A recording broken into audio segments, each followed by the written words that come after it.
All right. So I actually had a request to do this video, which was quite exciting. Somebody who commented on one of my videos asked if I could give you guys some background on Lawrence and Mia, which I thought was actually a really good idea. And so I thought I would just do this video. I'm going to try and keep it short and concise. So Lawrence is my horse. I bought him when he was 12. He's my first horse.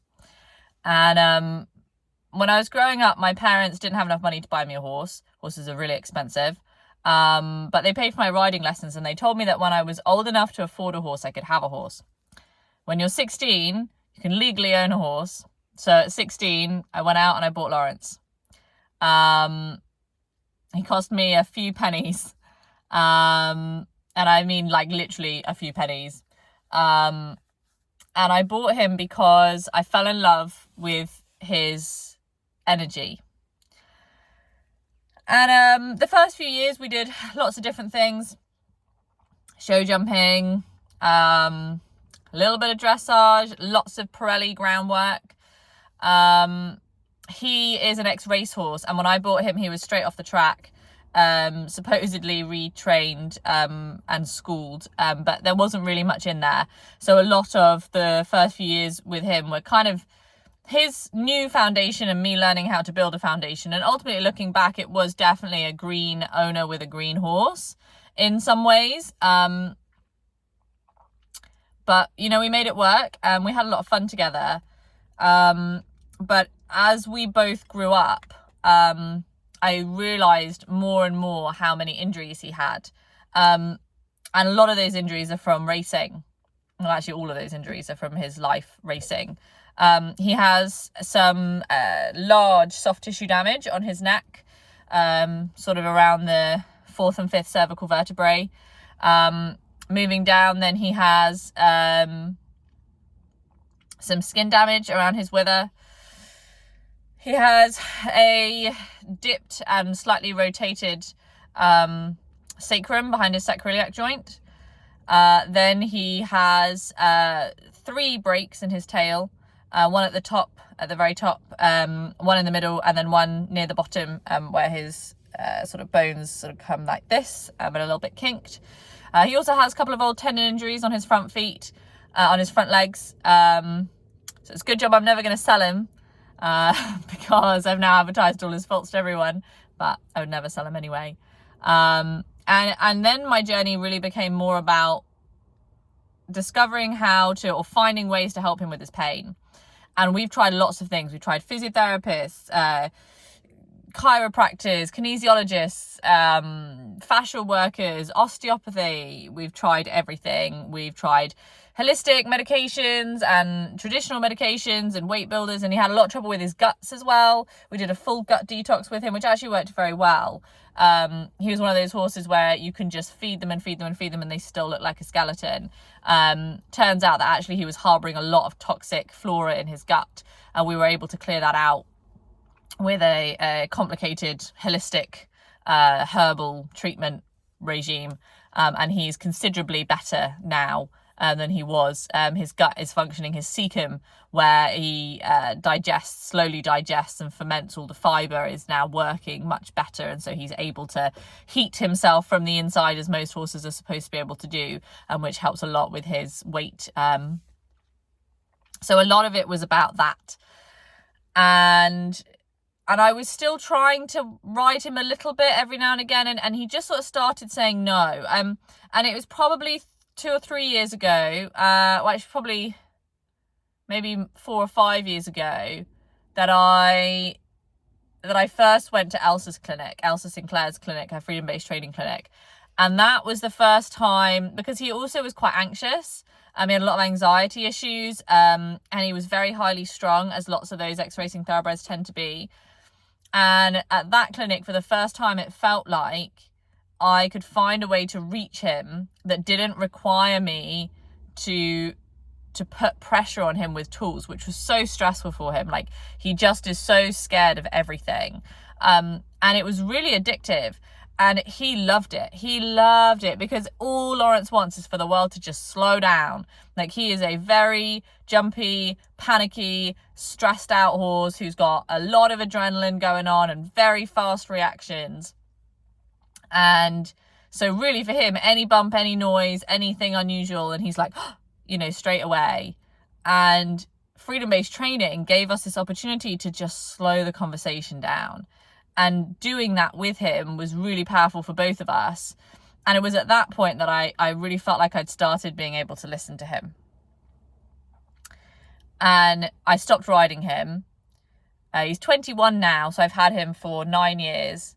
And these years, I would say, are some of the best for our relationship. I think my goals with him now are around making him as comfortable and as happy as he can be for as long as he has left. Because when I bought him, I had loaned a horse prior to him when I was younger, and that was he was an ex-race horse, and he had died. We put him to sleep when he was 18 because he had stomach ulcers. And so in my mind, I was sort of thinking like, well, he's had a really hard life. He's got these injuries. If he gets to 20, he's doing really great. And now I'm sort of thinking like, okay, well, maybe he'll get to 25. Like, who knows? Maybe we'll try and get there if we can. And I just want him to have real quality of life. I think that he's given so much, to the racing industry. And then he came to me and he gave me everything, for all those years. We did show jumping and we did this and we did that. And, we did play days and we did clinics and we, rode with Wally Gergenschatz and all these other people, and Magali Delgado. And I mean, so many experiences that he gave me that I now feel that I really want to give him comfort and freedom. And I want to use this opportunity now that I have with him to just see how deep of a connection we can have and how deep a relationship we can grow.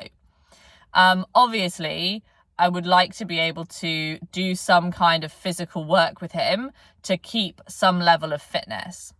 That is the main challenge that I was working towards prior to starting this project, because I was coming up and I was putting the halter on, and after all these years of just sort of allowing me and just like tolerating it, he really started to make it more obvious that he didn't want to come with me anymore. And I have this like little route that I take that's about 35 minutes, just like a walking hack in hand that we do where we just walk together. He didn't really want to go for that. He didn't want to go in the arena. He didn't want to work with the bit anymore. He didn't want to work without the bit. He didn't want to do pole work. He just, like, there wasn't anything that I could get him to say yes to that didn't make me feel like I was going to have to put pressure on him to make him do it. And at 21 years old, ultimately, okay, he might have 4 years left. He might have 6 months. He could end up having cancer tomorrow, or get an injury or something like that. Like, he's geriatric now and he has had a really hard life. And so for me, I don't feel that it's in his best interests for me to push and push and push to get ultimately quite a small amount of physical work done. And so now my quest has been to try to see if I can get to a place within the relationship where he consents to us doing that together and it feels good for him. So that's why currently we're working on the haltering, we're working on the yields, and we're working on sort of comfort around me massaging him and engaging his muscles and learning really where those stiff areas are in more detail than I've ever learned before. So that's Lawrence. That's where Lawrence is at. Lawrence is my baby. I mean, a lot of the research says these days that we should be talking about them, not as if they're our babies, because it helps with not anthropomorphizing them, which is really important. But I guess I would say he's my best friend. He is the one who's been here for me for all these 9 years through a lot of changes in my life. And I've always had him that I could come to and just sit with him and hours upon hours spent sitting with him, feeding him at, 2:00 in the morning, night after night, when he was really thin and just, he's number one priority. Then we have Mia. So Mia actually belongs to a friend of mine. She is 11 or 12 years old now.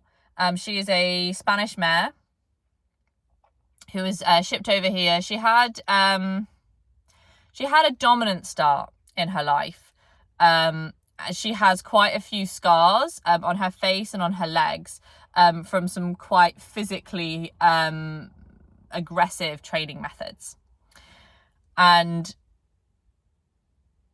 I think my personal beliefs is that those kinds of methods create trauma for all horses, and that manifests in different ways. With Lawrence, that kind of trauma has manifested itself in fearfulness and submission and like a sort of shutdown of his own needs and desires, which he's now working on kind of bringing out, and I'm working on making him feel safe to do so. With Mia, I would say, is innately a lead mare.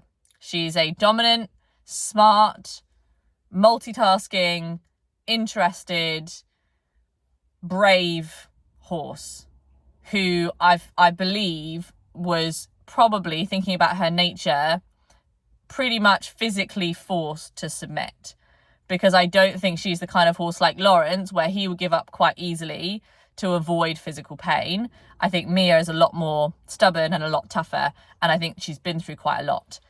And so for her, that's created a lot of what people call brace, like this tightness, this tension about everything. She's very resistant physically and mentally. There's a lot of mental brace. My friend did a wonderful job with her, getting her to a place where she was hardly rideable when she first bought her, and she's in a much better place now. She worked through all of the I can't, and got to a place where things were tolerable. Lots of things were tolerable that were completely intolerable before. And that's when I started riding. And I started riding her and playing with her, it's been about 2 years ago, I think now. And I think if I had better timing and more training in the more sort of mentally dominant training methods, and I say that in a good way, like natural horsemanship methods, like natural horsemanship training methods that are within the spectrum of dominance as opposed to assertive leadership or passive leadership. So then there's dominant leadership as well.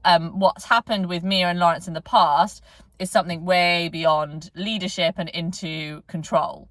But if I'm thinking about kind of what we see as being good dominant leadership examples, I think if I had better timing and more experience, I think I would have been more successful with Mia with those training methods.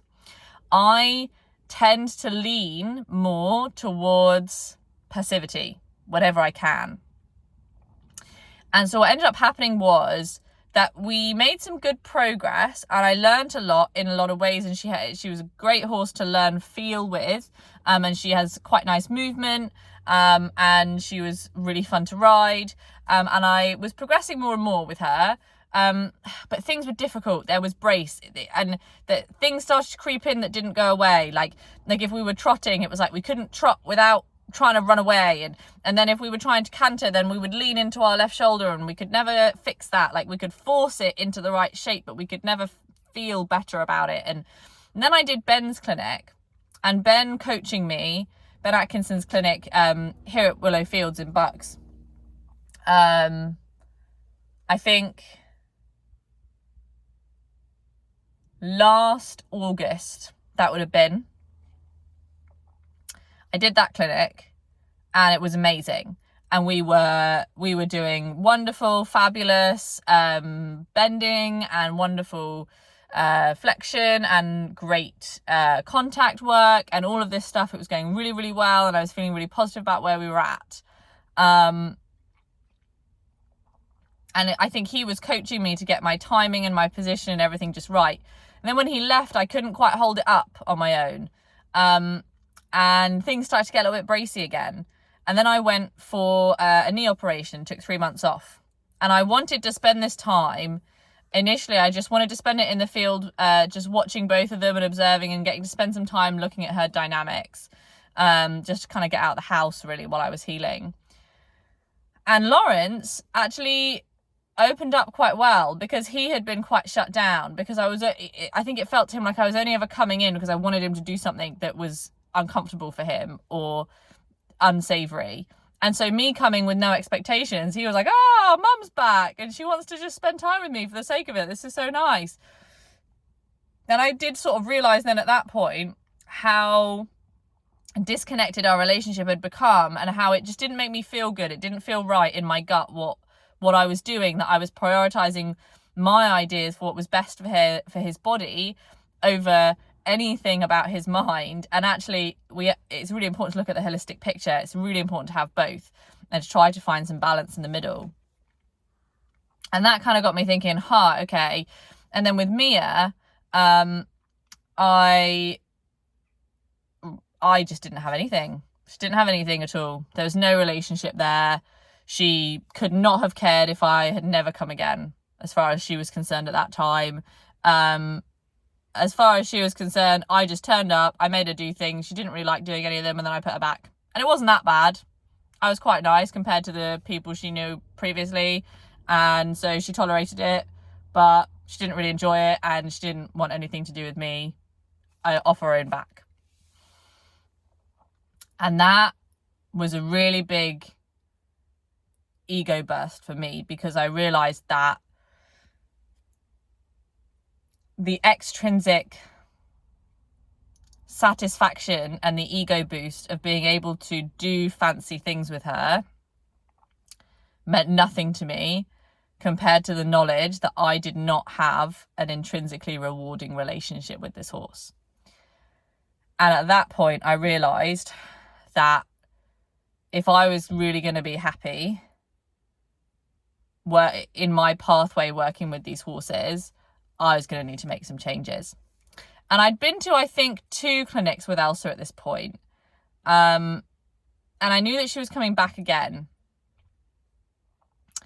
And I started coming up sort of more often as my knee healed. And I was trying to work out what path I was going to take.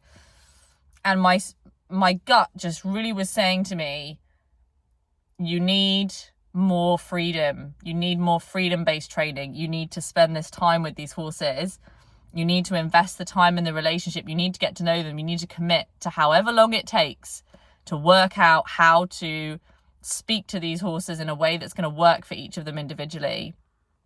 You're going to have to put the time in.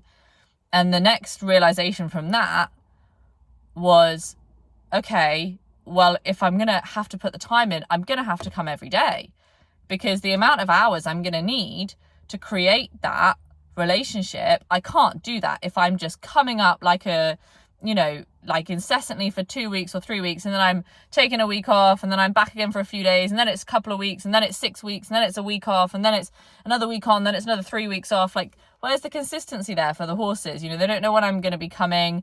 They don't know what I'm going to be doing. I'm completely scattered in my goals and my progression, and that was when this project was born. And I said to myself, well, what would happen if I just came for 365 days for a year, and I just came every day for a year, and I just tried to connect with them and just to see where it led me? Because in a year, Lawrence will be, well, he'll still be 21 when this year ends, and Mia will be 12 or 13. And then what? Then if I don't feel that I got enough out of it, then I change my plan. But I need to commit to this.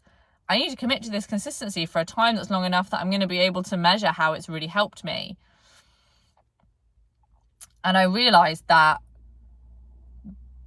the best way to motivate myself and to commit myself, and also to help myself process the journey, was going to be to start vlogging.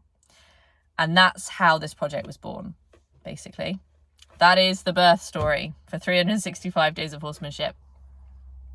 Where I'm at now, I've come from this place with both of my horses where I just felt lost and I didn't know where I was going, and I felt like I didn't have that connection, to now I'm in a place with Mia where I feel like I'm constantly gaining new ideas and I'm constantly having new things I can try. And with Lawrence, I feel like we're on this incredibly slow path that is all the time improving. And so it's my job now to just learn patience and to learn enjoyment in these moments and to learn to connect with him better.